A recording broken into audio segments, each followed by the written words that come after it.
Hello, everyone, and welcome to another horrific review. Steve and I are back as we continue our look into the Hammer horror franchise with The Nanny, directed by Seth Holt. A devoted but mentally ill nanny cares for a 10-year-old boy recently discharged from a home for disturbed children. This movie was made on a budget of 1.3 million and brought in 2 million at the box office. Just scraped through, eh? Yeah, if you look at today's rate, it was 13 million to be made, and it made just under 22 million. So not a great deal, really. No, just about made a unusual because to pull in a big name like Bette Davis, was. I mean, all the rest were sort of just bit actors, weren't they? Do you think that's where the budget went? Because there's no super locations. There's no special effects. No, it's all psychological, isn't it? And it's all set in the house, apart Paris. from one or two. Yeah, one or two scenes outside, but yeah. I thought the opening music. I thought, oh my god, what's this going to be? It was very sort of Last of the Summer Wine-ish. Yeah. It was funny because I think I was the household cavalry sitting in. It looked like it must have been Trafalgar Square, not Trafalgar Square. What do you call it, St James's Park or something? Yeah, like where the school was. The school kids playing. That sort of go back and all their sunny day, out with their horses. But why is it that Hammer always seem to pick music that's not really related to the film, don't they? It's. The thing is, when they do their traditional Gothic style, which has turned out to not be so traditional the more we're looking at these movies, but when they're doing their normal Peter Cushing, Christopher Lee types, they have the music. But this is another collaboration. Yeah. With another studio. Very American, isn't it? Yeah. 20th Century Fox distributed this time, and what was it? SPK or something, some other studio, like a joint production. Yeah. I just thought the opening music. I thought, oh god, no, what's this going to be? And then of course you see Bette Davis, and you think, oh my god, yeah, she's scary. She played a good part in this, actually. Yeah, she plays. Hello, Dale. How are you, my darling? It's nice to have some young 21-year-olds on here, Dale. Would you stop being creepy to the ladies? You're scaring them. Bad, Stephen. Get a spray bottle.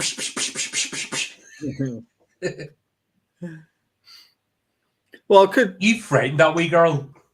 Like, she was already nervous. You frightened her at the end, baby. I'm gonna be creepy. Oh god, why? Why, Steve? Why? Yeah. So it's Bette Davis is just a she always seems to play those sort of parts, doesn't she? Or did, should I say, in her time. I mean, they made that song, didn't they? Bette Davis Eyes, because her eyes was like.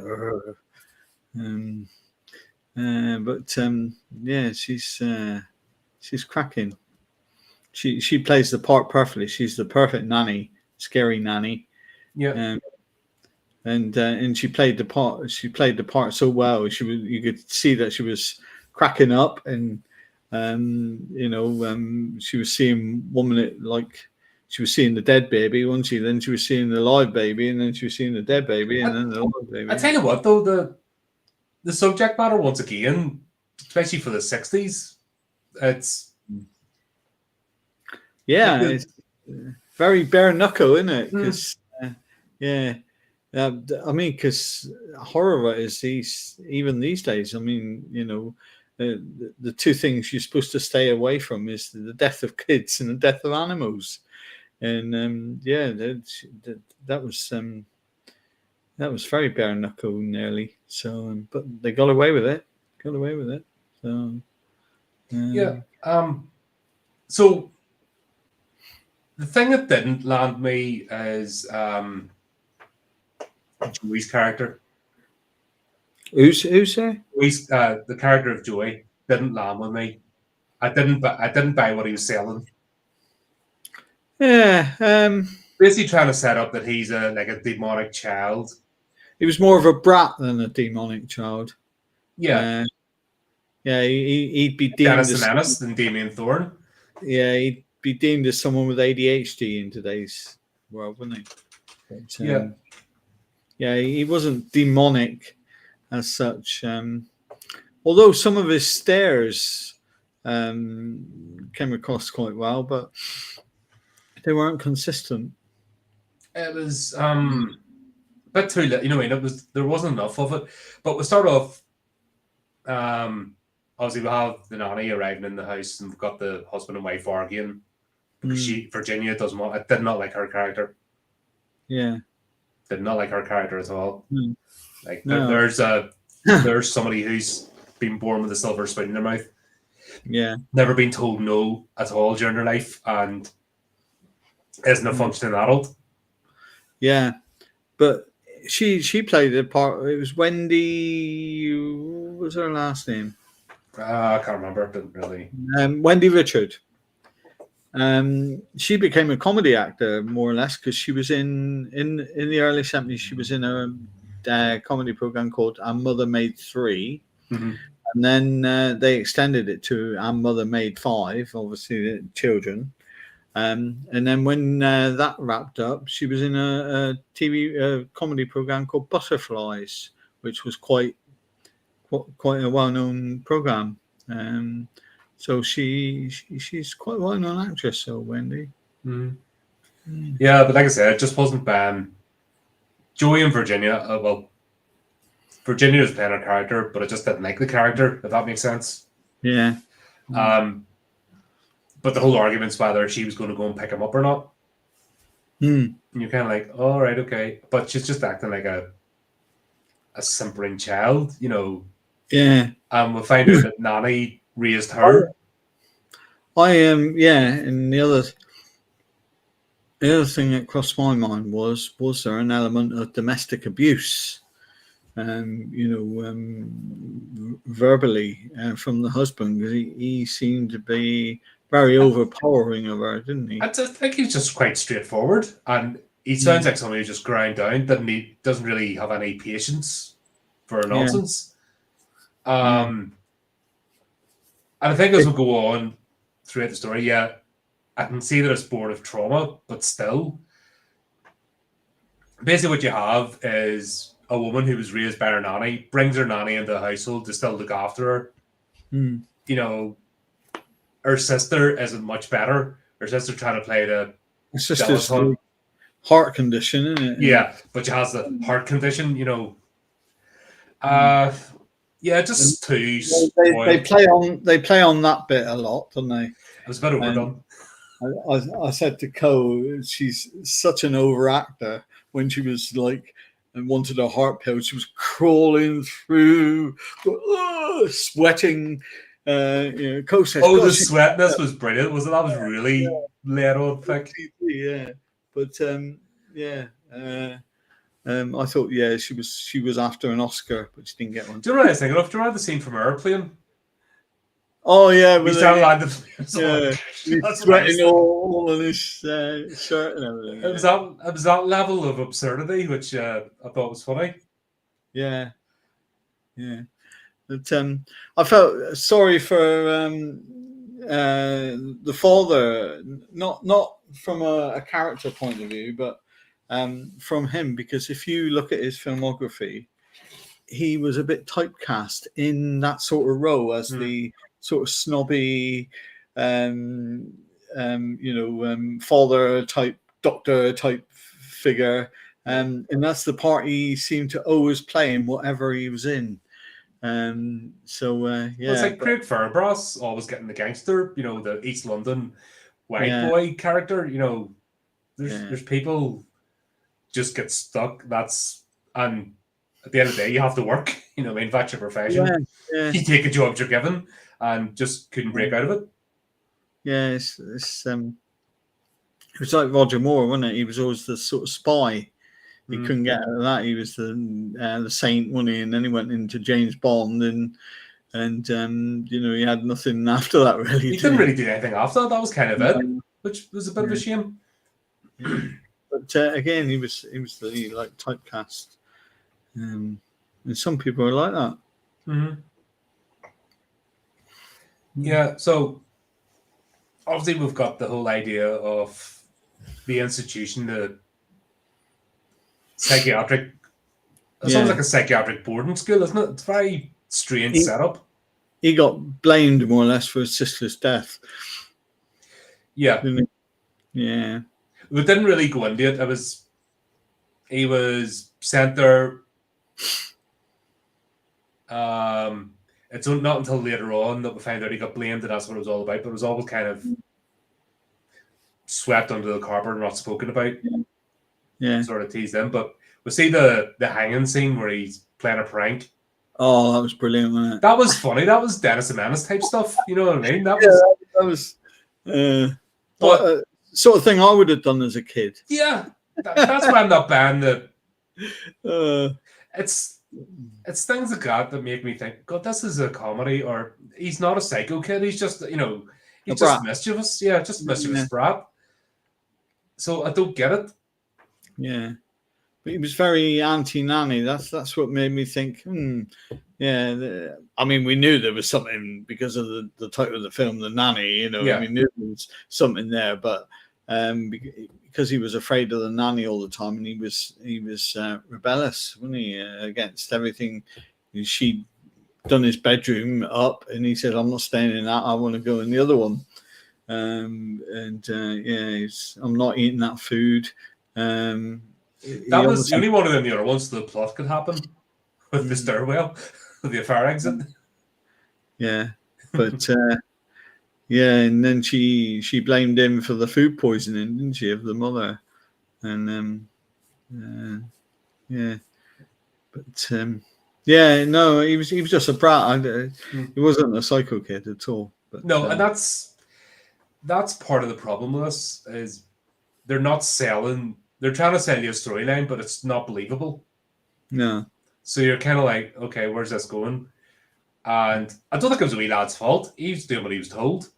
I think it was a weak script. Yeah.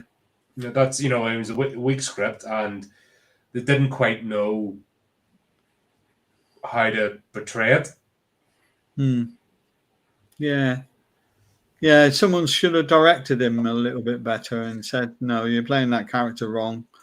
Go along this way. Yeah, because Harvey Spencer, he didn't pop up until 1976.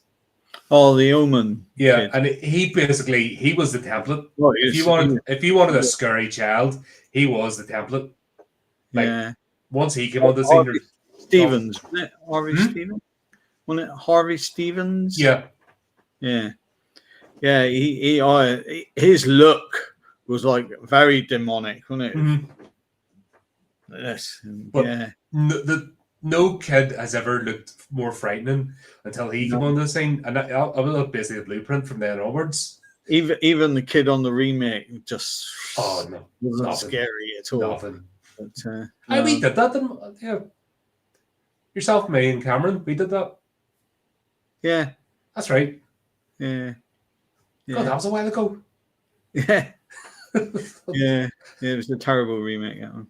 Yeah, it wasn't playing that at all. The whole Harvey Stevens, and it wasn't described as a horror film, The Omen. It was described as a psychological thriller.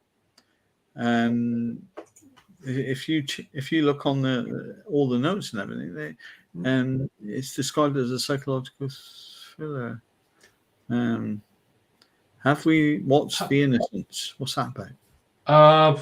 Ring a bell? Not ringing a bell whatsoever. Is that the one where they were guilty at the end? Maybe they weren't so innocent. 2021 or the 1961 version? Oh, it's been remade, has it? Right, hang on. One, what's her name? A young governess for 2 children becomes convinced that the house and grounds are haunted. No, did they? And then 2021, a group of children reveal their dark and mysterious powers when the adults aren't looking. In this original, oh, it's not a remake. It looks like Winona Ryder, but can't be way too the thing. No, but I'd have to throw a few on it, a few random ones in. Obviously, we are not getting deviated. We are going to complete this series. Yeah, We're more than halfway there. We're not stopping until we get to the end. You can't listen to Dow anyway because she watches Halloween remakes. Oh, here we go again. Yeah, Right. well, it's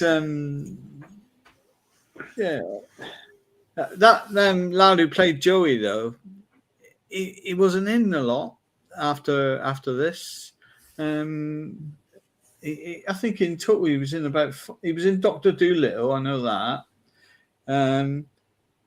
And then he had nothing, and that was 1967 Dr. Dolittle with Rex Harrison, of course. And then he was in nothing until 2001. So he didn't pursue an acting career, really, that little kid. So probably wasn't for him. No. Like, don't get me wrong. I didn't have a major problem with him, but he was just playing the wrong character for what the premise of the movie was. Yeah. Like I said, I don't think it was his fault. I think he was just doing what he was told. Yeah. And they didn't quite understand how to do the switcheroo. If it was something that he was doing and it was wrong, it's the director and the producers to say you're doing that wrong. But obviously that's the way they wanted it. And they saw him playing that sort of role and that sort of part. Yeah. Because instantly you come on going, he's not the psycho kid. No. And it doesn't help when he meets how do you call that young girl from upstairs? Oh, Bobby, yes. Yeah. That really debunks any of the mystery. Once he meets Bobby and starts talking to her, he's just a normal kid. Wasn't it? Yeah. It was like his outlet to being angry, really. He was just an angry brat, really. Well, he's every reason to be understood. When we find out what happened, he's 100% in the right. When he visited Bobby, he was all, "Oh, hiya, how you doing?" But that's what I mean. The storyline, they're trying to do a bait and switch. They're trying to have a twist, and it doesn't work because they completely destroy it from the beginning. I think the idea was there for him to be the psycho kid, and right throughout the film, for the audience to suspect that it was him. And then until the end, when this bit with the nanny came in, when from the moment she was there with the pillow, and she more or less killed the sister, but it didn't. You could tell from very early that he was a brat and he was afraid of the nanny, and so it sort of gave it away that the nanny was the killer. And that's sad, when you're not surprised at all. No. And there's no misdirect, and you're just sort of going, okay, would you hurry up and get to the reveal, please? Yeah. I mean, there is a way of getting around it, because, a lot of my stuff is, you know who the killer is from the start. So if it's well written, there is a way of getting around it. But you're a different track. You know who the serial killer is or who the killer is, but it's how they get caught or how they get found out or how they get away. That's the way your books read. Is you're uncovering the mystery of the investigation. Not in the new one. We're also watching the spiral. The Laws of God is the next one, and you don't find out who the killer is in that one, mate. Oh, you're going against your. Yeah, it's the way it has to be. But this is just, there's no surprises. No. And you're almost just going along with, going through the motions. Yeah. And it's a shame. Because it could have been a very good storyline. I enjoyed the film. Oh yeah, it was watchable. It was, Yeah. But I just they And I tripped think themselves up from the very beginning. it And was the sort of film that had to be made in black and white. I thought, mhm. that added to it. But what's the difference between an infant and a husband? None to speak of. At least the infant can be left alone with a nanny. Oh god, have a drum roll. Yeah. It's on the flipping cheesy jokes. Uh, No, I was in a taxi the other day, and the taxi went bump, bump, bump, and I said, "Oh my god!" And the taxi driver went, "Shit!" I says, "What's wrong?" He says, "I've just knocked over a New Zealander." I says, "But there was 3 bumps." He says, "Yeah, I had to mount the curb first." this is the horror that people come to see. Yeah. There we go. But here's the problem. There's not much of a plot to talk about with this movie. No, Like no. it's one you just flick on, you watch, and you go, "Ha!" Get the popcorn. That's it. But you're not on the edge of your seat. You're not waiting for the reveal, or wondering how it's going to pan out. You almost know exactly how it's going to pan out. It's telegraphed. We meet Pam, the sister, Yeah. and we know she's going to have a heart issue. Yeah. Because you're told that's what's going to happen. Yeah. Yeah. And it's somewhat obvious that that's how she's going to die. Yeah. Is heart condition, because why would you be told it in the first place? Oh my god, she's a heart condition. Oh, she's gonna die. She needs her pills or flipping smelling salts. What the hell was that? Yeah. How many people with a heart condition have smelling salts? That would make it worse. I suppose angina, they have sprays these days, don't they? But yeah. But that's a bit over dramatic for angina. Yeah. Because people learned to cope with angina. Yeah. They didn't really know what angina was in the 60s, did they? No, everything is under just the big umbrellas, still find it. But even so, but we'll have to talk about Bill and his monobrow. Holy thing, that thing was like, that was his own character. Like, that thing just went whoomp. Like, I felt it was talking to me as well as him. It had more expression when it was moving and wiggling and stuff than him. Yeah. I should have looked them up to see if I was specially put on for that character, or it's the poor man lumbered with that thing. Yeah. But the father went out of it quite early, didn't he? He wasn't much of a character.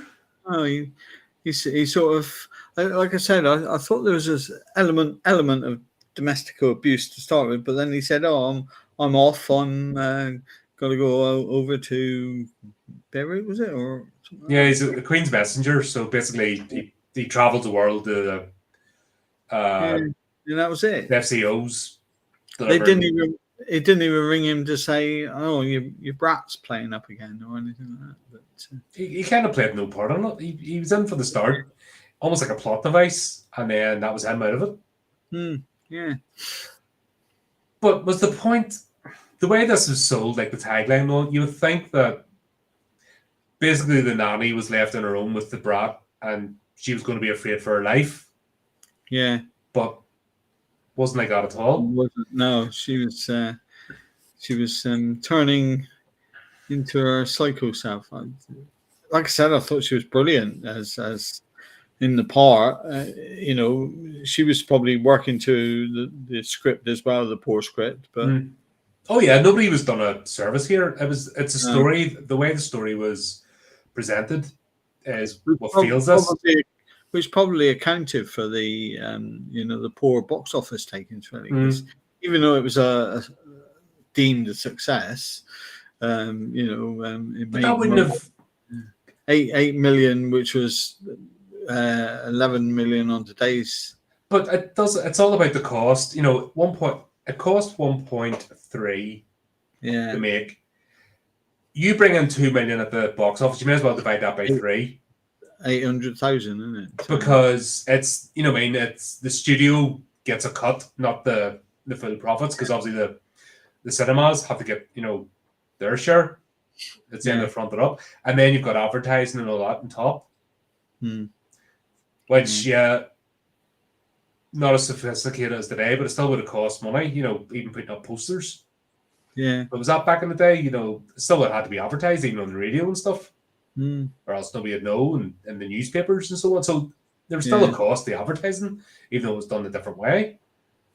So this didn't make this didn't break even. This made a loss.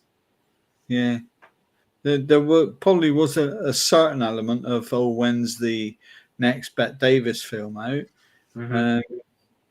but yeah, because she had following and everything, but yeah. Probably why it only got what it did, because this is almost a throwaway film. I wouldn't even class it as a Hammer film.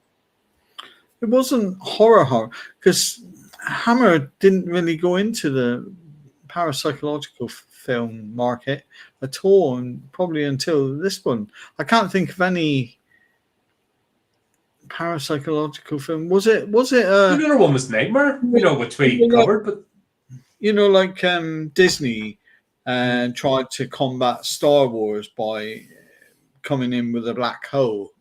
Do you think that this film Hammer tried to combat perhaps Psycho somewhere along there with a parapsychological film? I don't know.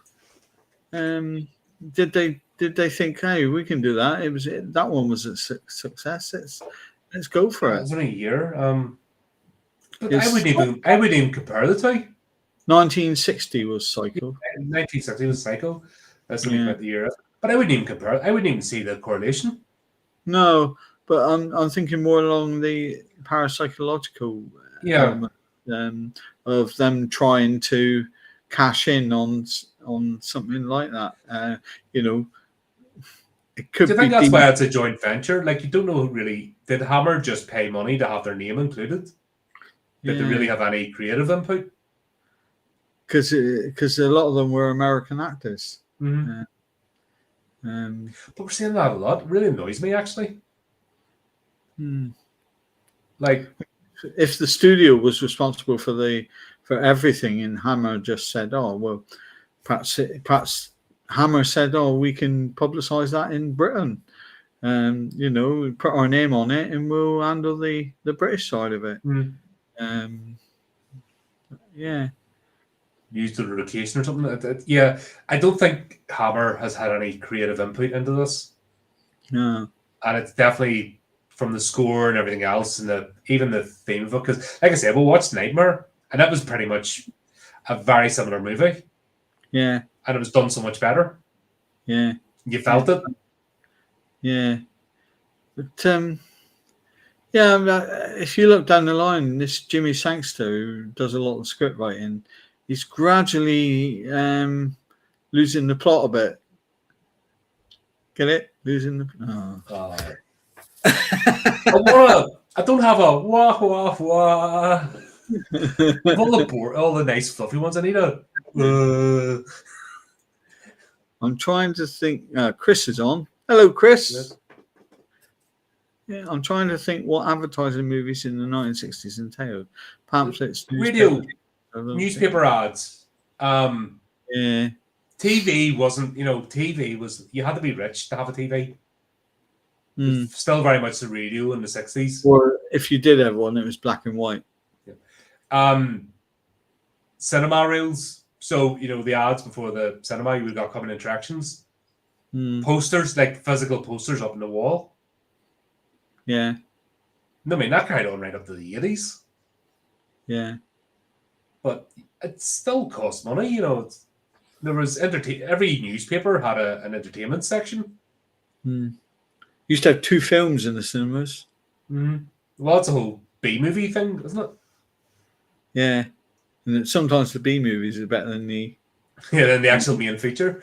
But yeah, you used to be in the cinema for hours, didn't you? You used to have the ice cream in the middle of the two films. Mm-hmm. You didn't have to mortgage your house. Your parents used to dump you on Saturday morning picture show at 9 o'clock, and then come and pick you up at midday. Yeah, I used to be able to go once a week. Yeah. Like, I'm just thinking, I wasn't rich growing up, but I was still able to afford a couple of quid, out of my pocket money, and that was my thing, going to the cinema. Yeah. And now it's a flipping event. Mm. Like, you have to almost save up and budget to go to the cinema.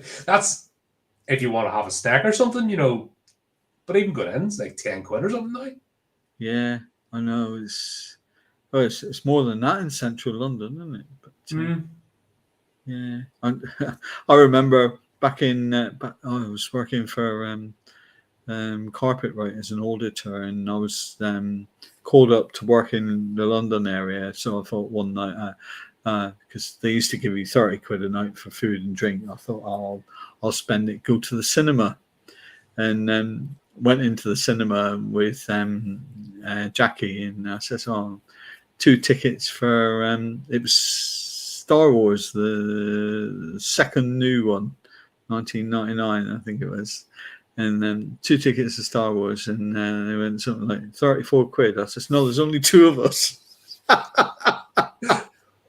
Because I was living in Merthyr Tydfil at the moment, it was 3 quid there. Yeah. And I thought, well, if they can pay 3 quid, then why are they 17 quid? I suppose they got overheads, I suppose. Yeah, but, it's just inflation. It's just inflated. And I hate going into central London. Like, it's...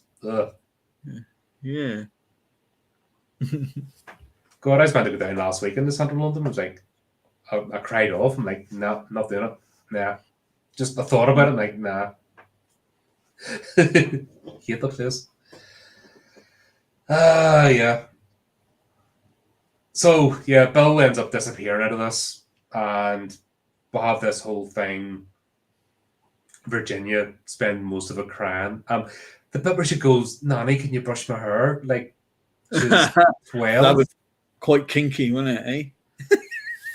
I'm just going, what the hell's wrong with you, woman? Yeah. Well, she going back to her childhood, but then she wasn't, because she was taking control of her kid, or trying. And so she wasn't as if she was living in her childhood bit. But if that storyline had continued, that she was relying on the nanny a lot, like comb her hair, oh, can you know, but that didn't even carry on. So why would you say, can you brush my hair? Brush your own hair, woman. Yeah, it was a bit all over the place. And like I said, I just couldn't. I don't think they knew themselves how they were going to portray this. No. Was it because of the time and using a child actor? And they just didn't know how to do psycho kids? Because you could understand Joey being full of hatred and venom and plotting revenge on his nanny. And that could have been the thing, that he tries to trip her up and stuff and actually does things on her to get her to admit what she did. Were there many films back then with psycho kids? I don't think so. And like I said, it wasn't until The Omen we really got the blueprint for this is how you do it, folks. Yeah. Yeah, I can't see any films with, this might have been the sort of first one that they brought to light, but yeah. Because even what was the one we watched? They were radioactive kids. They weren't psycho. Yeah. Quatermass? No, it wasn't Quatermass. It was on the coast, wasn't it? And they were in the cave and everything. Yeah. The Damned. Yeah. Oliver Reed. Yeah. Playing a weird character. Yeah. But they weren't psycho kids. They were, institutionalized. Yeah. So, yeah, there hasn't really been. I think maybe I was on tested ground. They didn't know what to do. They were worried about the censors. Yeah. So they really played it with kid gloves. Yeah. Because even these days, they've got to be careful with using kids and. Which is right. one that really impressed me recently was Speak No Evil, the original Dutch one. Yeah. And there were scenes where you knew the wee girl couldn't have been part of it because the guy's lying naked in the bed, but it was all camera shot, camera cuts. Yeah. So and I think it's only the logical part of your brain, watching films, understanding why it wouldn't happen. So I appreciated the camera cuts and the cinematography because it made it believable. Yeah. But it's very rare that you get something like that. Yeah. Yeah. Fear Street did a good job. I was surprised by that series. Fear Street. It's a 3-part. I think they're going to be making more of them, but it's like a 3-part horror, series that are loosely joined together. Sorry, excuse me. Bloody hell! Something went down the wrong hole. I'm like, but yeah, they've done it there. At like a camp. All the kids got butchered. But it's very rare you get a movie. I suppose that's a shock factor. If it's not done that often, then when it's done, it hasn't done well. If they did it all the time, then it'll become desensitized. But I think just the time, because of the subject matter, what they're trying to do, they didn't quite know how to portray it on film. So they messed it up. Because the wee lad was decent enough as an actor. Like, when you saw the scenes with him acting naturally, if that makes sense, with Bobby, he can deliver his lines. He's not incompetent or anything. No, totally. It was an interesting building of the film. Kids back then were sort of in an experimental stage of being introduced into acting, weren't they? Because you had that, and especially bringing them into a horror type of film, because you had all the like Oliver, which was 68, wasn't it? With Mark Lester and Jack Wilde, and I'm beginning to think, because you know the story of Jack Wilde and Mark Lester. Mark Lester gave up acting to become a chiropodist, I think it was. Jack Wilde went on the path of taking other substances, and this kid here, like I said, he only done 3 films, so makes you wonder if they were bringing these kids in but not giving them the support from. Probably didn't know what to do. No. I mean, to go from the other side, of course, you had when the Americans brought in the kids. There was reports of abuse, wasn't there? Check out the Disney Channel was the worst thing ever. Yeah. Look at all the broken kids they created from that channel. Yeah. And you're just like, why wasn't that ever stopped? Yeah. Because that was wrong. You see them all now. They're broken adults. They're not. No. They're not right in the head. And the kids from the Lost Boys, wasn't it? What were they called? Oh god, he was in a load of stuff. He was like your the 2 younger ones. Yeah, but he got a load of abuse, didn't he? He had some sexual abuse, one of them. Yeah, not good times. But Corey Haim. Yeah, I can understand being careful, And Corey Feldman. But they died very young, of course. The one of the Coreys. Yeah. But yeah, it was probably that they just didn't know what to do. Didn't know how to handle it. No, and they. And Mark Lester from Oliver did star in a lot of stuff afterwards, up until about 1974, I think. So he had Huff and Puff, and I think he was in one of the Black Beauties or something like But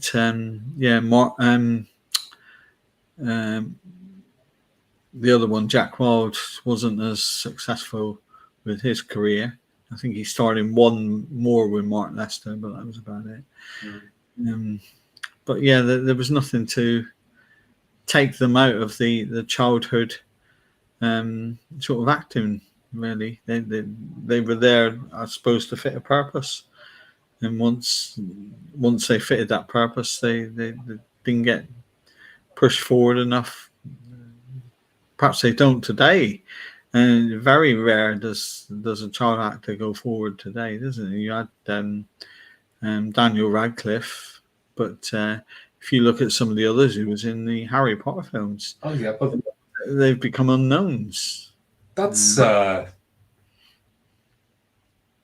don't know. They weren't great actors anyway. No. I think the difference was Daniel Radcliffe didn't get up his own backside. He took any different roles. And indie roles as well, where the rest of them thought they were. Look at what's Watson. Emma She's Watson. Horrendous. Yeah, she turned out to be a horrible person. Yeah, I used to work in the same company as her dad. And just I kind of see where the upbringing, I'll not go into that, but and there was that ginger one, wasn't there? Rupert. Rupert, yeah. Grint. Hey, I don't think he bothered. I think he started in one. That was about it. Yeah, I don't think he wasted time. But a lot of them really were up their own backside, thought they were A-listers, and that was it. And they really had nothing to offer. I think, like I said, the only reason Daniel Radcliffe got ahead was because he was prepared to do different roles. Like Nicolas Cage, just being anything and just,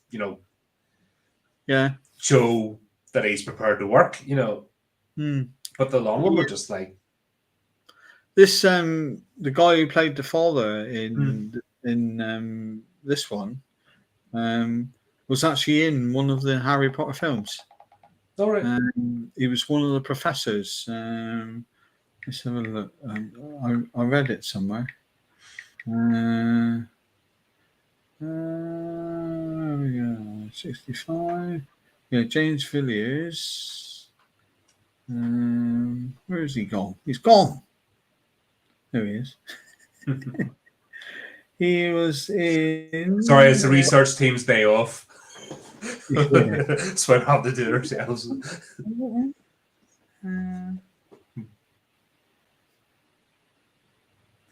No. Somewhere he was in one of the Harry Potters. Or was it not him? It was someone else. That narrows it down. Yeah, I wasn't really, like I said, I wasn't really blown away by him either. He didn't really. He just played it could have been any actor in that role for all that he did. Yeah. What was it? The whole eating thing was a bit strange. They didn't even do that right, where basically he was institutionalized because he basically was starving himself. Yeah. But they made it like a joke. Yeah, because if he was starving himself, wouldn't he have, continued doing that? Oh, he played Cedric. There you go. Back with the nanny. I know that he said, "I'm not eating the pie," but he wasn't really starving himself. He just refused to eat anything that she cooked, wasn't he? Yeah, and then he's getting into the kitchen and making himself like jam sandwiches, and then he was reading his father's breakfast. Yeah. Yeah.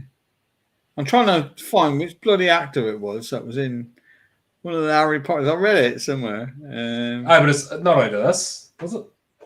Because there wasn't really. Was it the doctor, the one who played the doctor upstairs? He was in The Day of the Jackal. No. Right.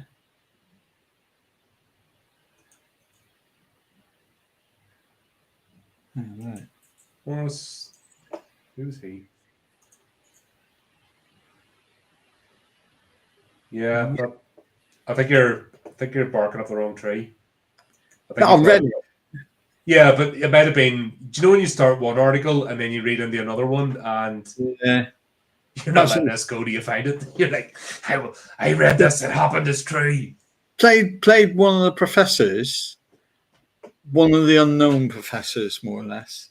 Oh, Uh, it's a James Bulmers. William Dix himself. Alfred Burke, Dr. Willis. Nope. Yes, it was Alfred Burke, Dr. Willis. Oh, the Doctor Upstairs. Yeah. He was in Harry Potter and the Chamber of Secrets, and he played Professor Dippet, whoever that was. Yeah, pass. I did watch the movies back in the day, and I read the books, but I that was a long didn't. time ago. I watched the first one, and it's not my sort of thing, really. It's alright, you know. Basically, they got a bit more adult because they got older. You know, kind of had that progression, so it was alright. But really, Yeah. it's not one to revisit. Like the movies, it's you watch them once and that's it, Yeah. sort of thing. After that, you're not really thrilled to go back. No. Well, special effects were all right, but not the sort of thing I'd go for. Like I said, I was back in the day when it was come out. But one thing I'll say is I've got people reading again. You know, you have to give her credit for that. She got people reading again, but especially young people, because that's bloody gone now. Everyone's got the attention span of a. What's Dale saying? Robert Pattinson. She's trying to insert her sparkly vampires into this. This is the sparkly vampire show. Ah, right. But she can't. It's like when all you Star Wars nerds start your nonsense. It's like, for frick's sake, give it a rest. Yeah. I told you about the time that Darth Vader was walking around, didn't I? He was walking around shouting "The Phantom Menace," and all the names of the other films. And Obi-Wan Kenobi says, "What's wrong with your father?" And Luke Skywalker says, "Oh, don't worry about him. He's having one of his episodes." Doesn't get any better. Lovely, isn't it? Right. Well, the whole thing with eating, he wasn't eating, but he's sneaking in and getting it, and the nanny caught him, and like she was acting like a motherly figure. Yeah. So you weren't really, if it wasn't for the whole telegraphing, like she was playing her part well. You'd believe her twist. It was everyone else was just not selling it to me. When he nicks the cigarettes, like he doesn't just take one or two. He like raids the whole thing. There weren't packets of 20 back in the day. It was like the little box and stuff. Expensive back then, weren't they? There's a funny scene where Bobby's sitting smoking in her room, and like she does that, thinking that's gonna, like every teenager ever. Yeah, that'll clear it. Like, it's like the second Final Destination film, isn't it? When he's smoking the wacky backy and the copper's coming in, he goes, "Oh shit!" and he and sticks the cigarette in his trousers. Yeah, because that's gonna. Yeah, he's not going to open the window and not smell the wacky backy, but it does. That stuff breaks. I hate it. I was even heading home today, and freaking somebody was smoking it at the bus stop, and woof, like it's pungent. It's offensive. Yeah. It's something that just hangs, and once you get the sniff of it, you just can't get rid of it. You know what someone on wacky backy is for breakfast, don't you? An ash brown. Oh god.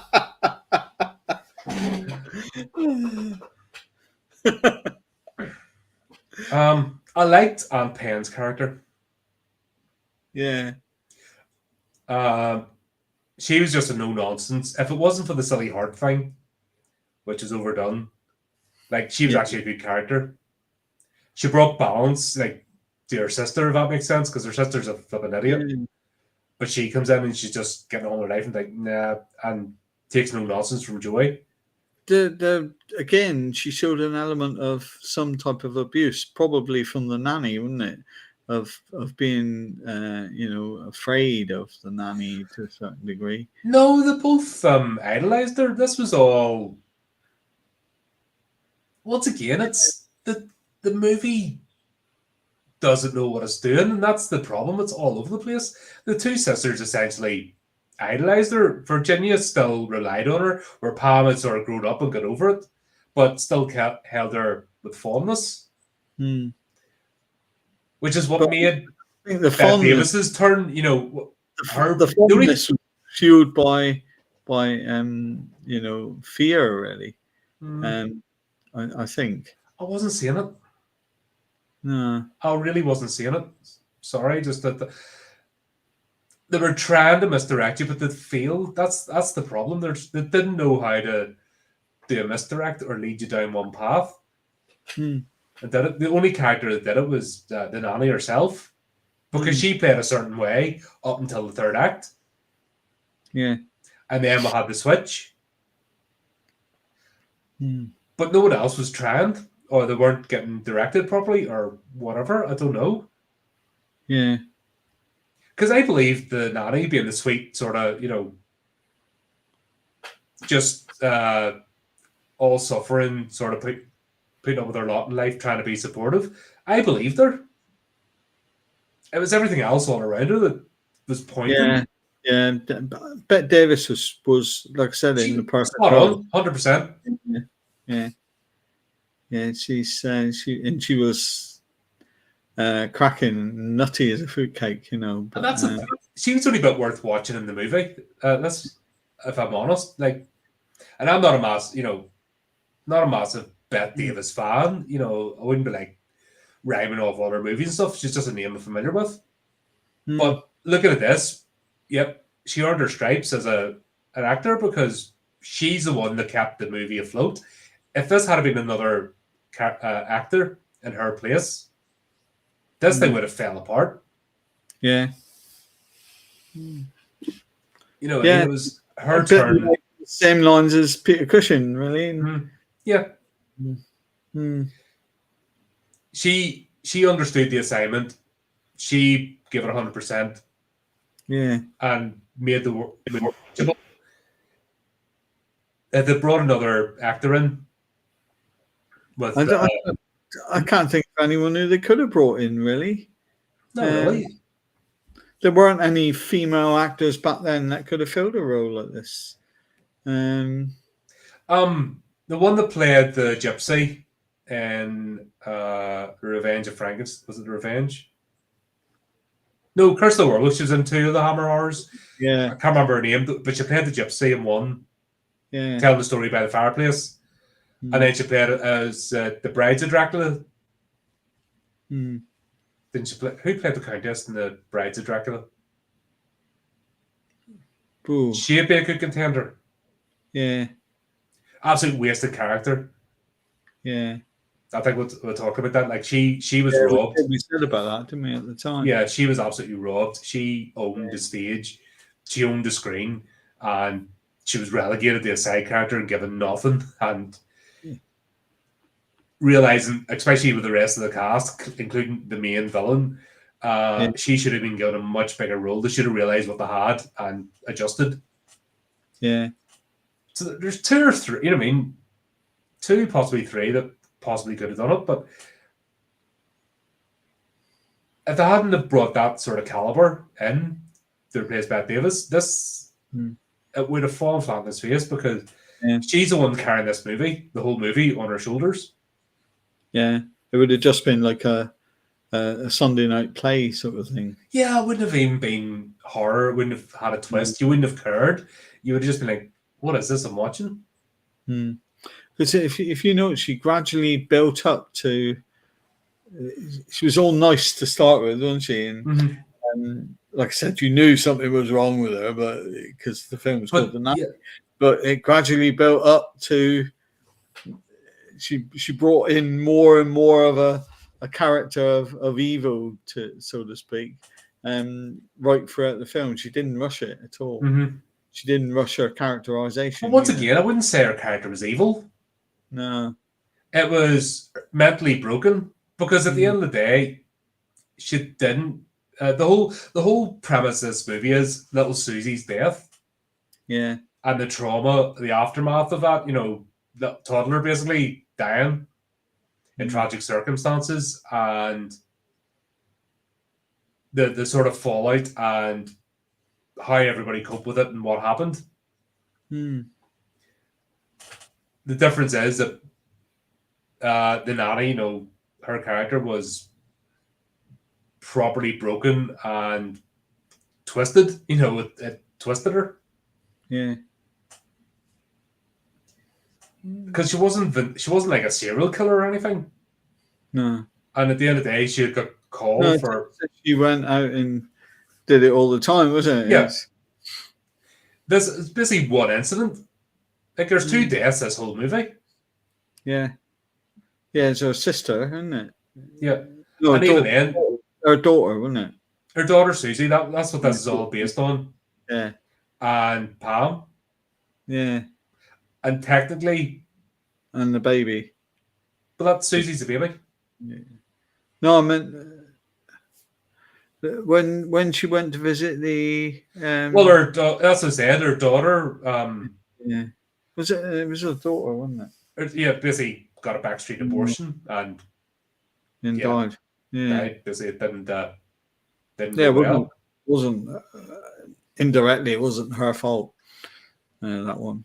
No, but that's the whole sequence of events, the sort of tragedy that broke her brain in the first place, and she had to go out and leave, which caused the death of Susie in the first place. And then obviously she broke after that, and then as a return to Joey, and Joey was almost a reminder because he was the witness. Yeah. It was like I said, it was an odd one. Yeah. And it's bad when you've got a movie that one actor has to carry the whole thing. And nobody's twigging on. Yeah. Yeah. Apart from that, the film was. I enjoyed it. I did enjoy the film. If you take away all the bad points, and it's not the worst film in the world. Oh no! But that's if I hadn't. Bette Davis is the only thing keeping this film making it worthwhile watching. Yeah, that was the thing. I did like the scenes with Joey and Bobby. Almost off to the side, but then once again it ruined the whole premise of him supposedly being the psycho kid. Yeah, because we just see him being a normal kid. That's right. He was best friends with her, and like boy and a girl together, wasn't it? It's in escaping through the window to go and see her. Yeah. It was a good. The third act is what makes this movie worthwhile. Yeah. When it all kicks off, it's actually what makes it. It's all built up by then, and it brings in like the true psychological. I suppose you could call it psychological horror, but of today's standards, it wouldn't be psychological horror. It would be a psychological thriller. But I think we're finding out the 60s were very tame. Yeah, well, they had to be, didn't they? Lots of censorship. Who was that woman who kept complaining about Mary Whitehouse, wasn't it? Mary Whitehouse, yeah. And it was just the culture as well. Yeah. Like, you can complain all you want, unless people are behind you. Yeah. Do you know what I mean? Mary Whitehouse, she was a figurehead, but if the culture didn't support her, she wouldn't have got anywhere. How could anyone take her seriously when she had a name that was a toilet? The White House, But that's again, it's if the culture wasn't there, she just happened to be the figurehead of it. Yeah. But one person ranted and raving. And you had 3 TV channels. These days, people would just say to her, well, if you don't bloody like it, switch channels. Yeah. Or they'd say to her, well, it's tough that everyone swears on television these days. She just wouldn't have the kick in this day and age that she had back then. Oh, no. Because no one would listen to her now. Well, people would, but it would just be online chatter. Yeah. You always get a little bit of a following, and then it just, the rage baiters, sort of drama farmers, all that sort of stuff. You know what I mean? There's loads of those about. But I don't know, they'll run out of steam. I have no interest in that sort of crap. So, She'd have her own YouTube channel, wouldn't she? yeah, talking shit about movies. Yeah. The scene with Joey and Nanny, like the chase scene, and they're busy trying to drown him in the bath, was really well done, especially for the time. Yeah. Like, this is where what makes the movie worth watching is the third act, because it really does. Yeah. The way that does step out of his comfort zone. Yeah, because woman is killing him, and next minute she's oh, my Joey, isn't it? Yeah, because she realizes what she's done, sort of thing, and yeah. And then we find out that Susie's death wasn't actually murder; it was an accident. Yeah. Just purely accidental, and then that's what broke her. And yeah, and that's when the doctor says, "Oh, she's ill, isn't it? Mm-hmm. More or less, He didn't say, "Oh, she's a murderer." He said, "Oh, she's not a very well woman." Yeah. Which she wasn't really. No, that's things broke her, and things do break people in that way. Yeah, that's it. Nobody knows what's around the corner or what's going to be that push that knocks you over the edge. Yeah. And like I said, it wasn't as if she was pulling out a bread knife and going to town. It was the first one was a tragic accident after she found out what happened with her daughter, because she's playing this persona. They're obviously estranged or something. No, she wasn't well thought of. So it did very well bringing in the British class system. Yeah. She was resented because she looks after other people's children for a living. And then there's that resentment. You think you're above your station, blah, blah, blah. It's funny enough, a good insight into the uniqueness of the class system over here. And how it's viewed from both ends of the spectrum. Yeah. It's always been that way. Back then, a lot of the sort of rich people had nannies, didn't they? Yep. And the nannies used to substitute as the parents, because 9 out of 10 times both parents were out and about, bloody doing their careers, and or as in this case, the mother couldn't really cope on her own with the father being away, and she needed the nanny to do everything. They pretty much said it. The nanny was there as much to look after Virginia as Joey and Susie at the time. It's but then again, that's a classic case of somebody brought up with a silver spoon in their mouth. Not actually doesn't know what responsibility is. Oh yeah, that's it was like someone said on this Britain's Got Talent, and they asked Simon Cowell how much a loaf of bread was, and he didn't know. He says, "I don't buy loaves of bread." He says, "Someone else does that for me."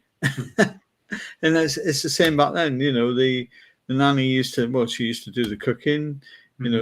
Virginia probably didn't even know how to cook beans on toast.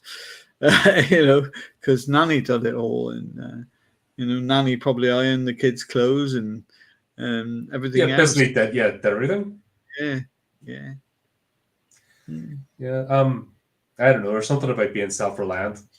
Like, it doesn't matter. If I won the lottery tomorrow, say, I wouldn't want to have staff. If that makes sense. It'd just be no. I like my independence too much. I like my privacy.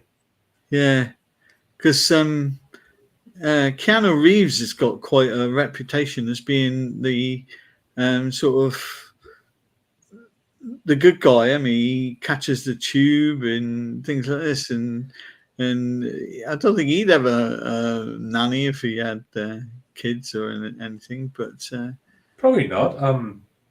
Because he's too down to earth. That's fair play to him. Yeah, I think even what's his face who you wouldn't think, but Ryan Reynolds is, you think he was a complete Hollywood bubblehead. Yeah. But when you see his other stuff, and I don't, you know what I mean, he's just one part himself Yeah. in movies. You either in the mood for him or you're not. But from what I've seen of him as well, he's hands-on and Mm. puts his energy into other things, not just acting. So if his acting career finishes, doesn't matter. He's enough going on. I think the same with Keanu Reeves with his Yeah. band and his motorbike company is the big thing. Yeah. And stuff, just channeling energy into other things and his comics and stuff. It's yeah, these are just representative of just North London arseholes. Yeah. And Dear. rich people had things like nannies back then. They Still do now.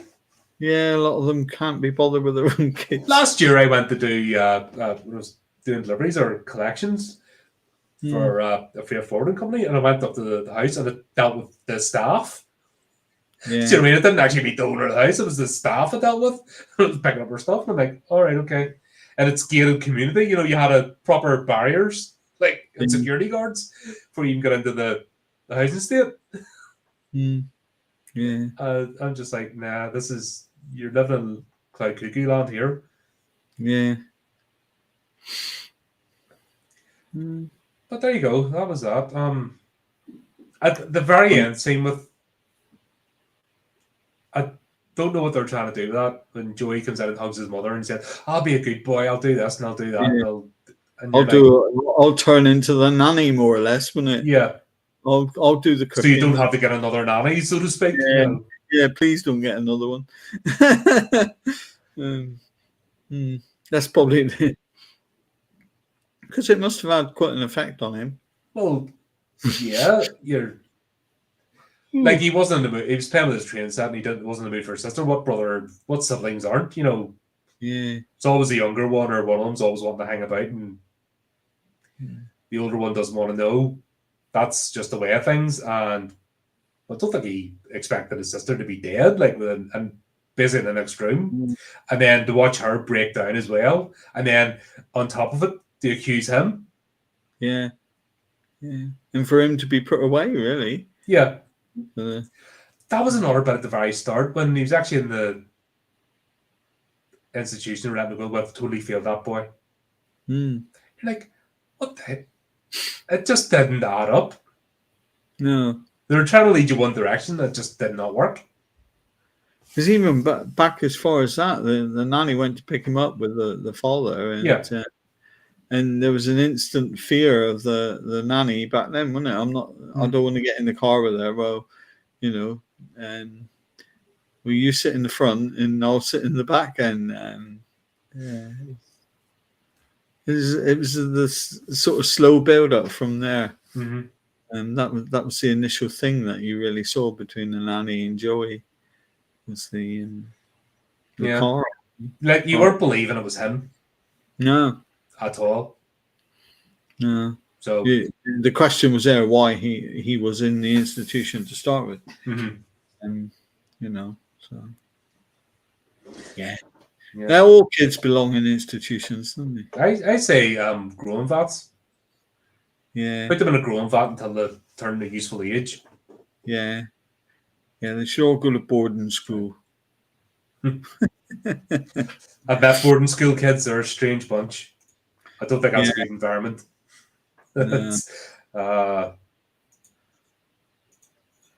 No, send them to military school. They've got rid of the junior.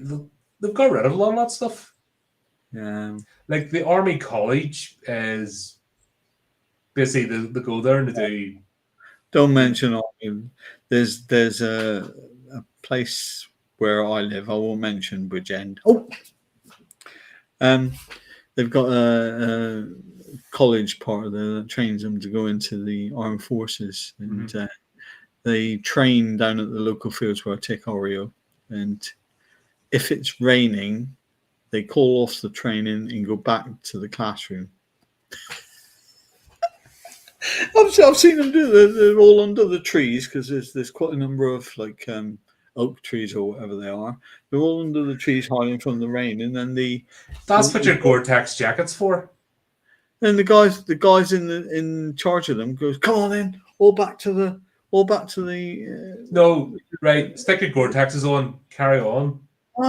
Fucking. yeah, this is How do you learn to use the kit? The whole point of that is to learn to use your kit, waterproof your stuff, and if you can't survive in a camp without even get out into the field, then she runs up to anyone for a cuddle. She ran towards one of the girls, right?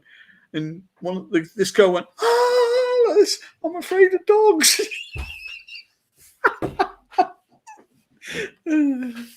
I just laugh when I'm down there, but yeah.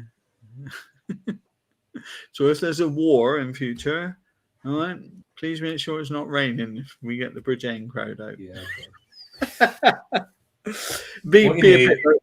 It's a bit like the New Zealanders, they hide away from battles in Middle Earth and stuff like that, don't they?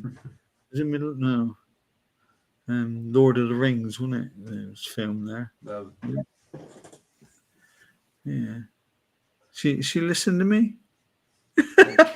She's any sense? Probably not. Oh man. Right. I think we're back to 2 weeks. Some good Christopher Lee fun and goodness. Yeah. So it's the 27th, be the 4th, right? Something like that. 3rd, Yep. 4th. No, but we're back to Dracula, Prince of Darkness. Dracula, Prince of Darkness. Back to some Dracula.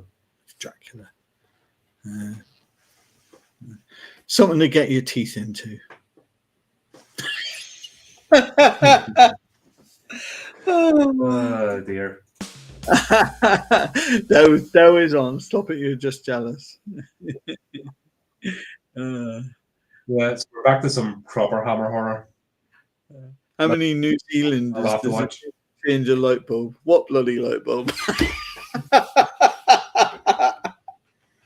Oh dear. Oh, I do. Can I come and live with you, Dale?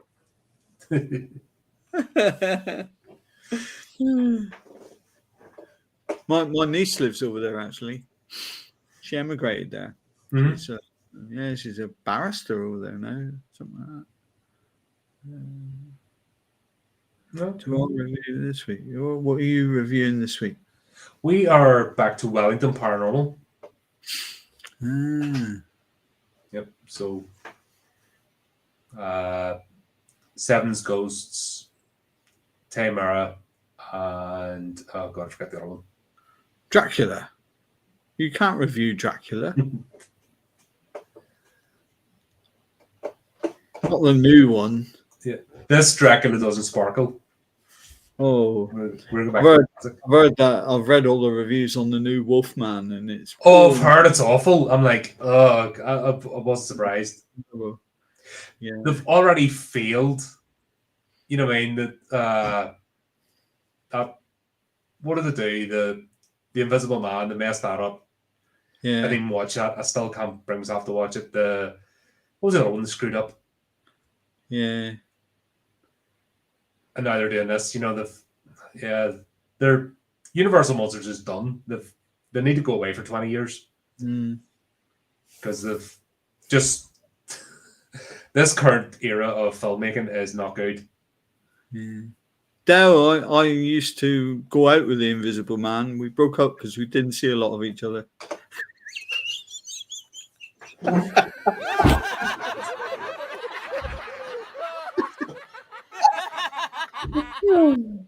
Oh dear. Right. There we go. That's it. Another night. Another review done. Another one off the list. How many have got left to go now? Oh, loads. Let me see. 180. Not quite. I think I'm only like 30 odds. Many movies. That's good. 2 years then. Yeah, we'll get it done eventually. 31 movies left to do. Right, 62 weeks. We'll get there. It'll happen. Well, just over a year. Hmm. Yeah, we're doing it fortnightly, so yeah, just a... Oh my god.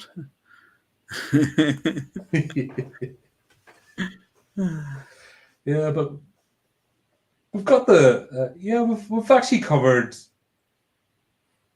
nearly 2 decades worth of movies here. We started off in the 50s. We're now Yeah, racing more than halfway past the 60s. yeah. I am though. Yeah, yeah. My ex-wife come up to me one day and she went, Steve, I want a breast enlargement operation. So I said, oh, I says, can't afford one of them. I says, you'll have to go and see the doctor. Oh, you listen to this bloody joke, you? She's gone. Oh, should we? She's gone. Yeah, it's probably the delay. She's probably hanging back. Finish it off, then she can watch it the replay. Yeah, I'll catch you next week. Ah. Oh, well. Right. Thanks, everyone, for tuning in. Thanks for joining in the chat. And until next time, keep up the other channel, do the type of things, and remember to keep it creepy, keep it horrific.